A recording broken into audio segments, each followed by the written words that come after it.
Matthew chapter 23.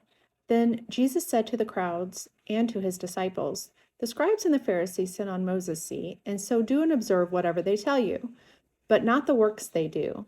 For they preach, but do not practice. They tie up heavy burdens, hard to bear, and lay them on people's shoulders, but they themselves are not willing to move them with their finger.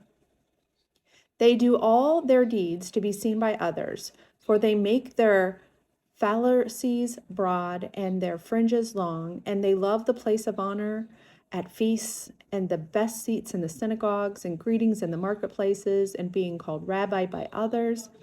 But you are not to be called rabbi, for you have one teacher, and you are all brothers. And call no man your father on earth, for you have one Father who is in heaven. Neither be called instructors, for you have one instructor, the Christ. The greatest among you shall be your servant. Whoever exalts himself will be humbled, and whoever humbles himself will be exalted.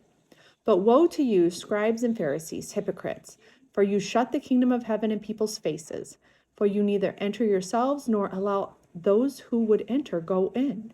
Woe to you, scribes and Pharisees, hypocrites, for you travel across sea and land to make single proselyte, and when he becomes a proselyte, you make him twice as much a child of hell as yourselves. Woe to you, blind guides, who say, if anyone swears by the temple, it is nothing, but if anyone swears by the gold of the temple, he is bound by his oath. You blind fools, for which is greater, the gold or the temple that has made the gold sacred? And you say, if anyone swears by the altar, it is nothing, but if anyone swears by the gift that is on the altar, he is bound by his oath. You blind men, for which is greater, the gift or the altar that makes the gift sacred? So whoever swears by the altar swears by it and by everything on it. And whoever swears by the temple swears by it and by him who dwells in it. And whoever swears by heaven swears by the throne of God and by him who sits on it.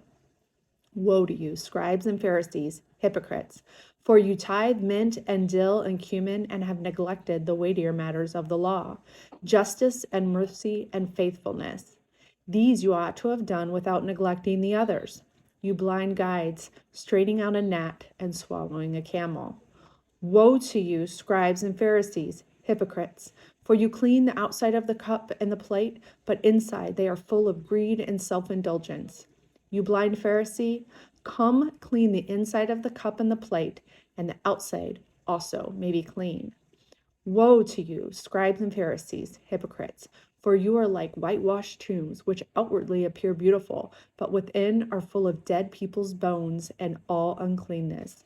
So you also outwardly appear righteous to others, but within you are full of hypocrisy and lawlessness. Woe to you, scribes and Pharisees, hypocrites, for you build the tombs of the prophets and decorate the monuments of the righteous, saying, if we had lived in the days of our fathers, we would not have taken part with them in shedding the blood of the prophets. Thus you witness against yourselves that you are sons of those who murdered the prophets.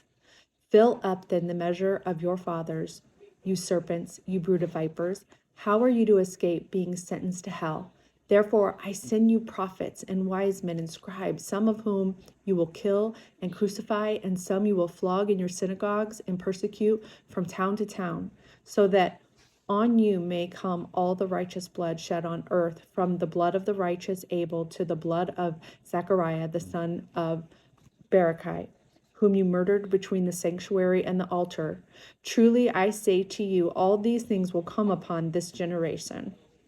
O Jerusalem, Jerusalem, the city that kills the prophets and stones those who are sent to it.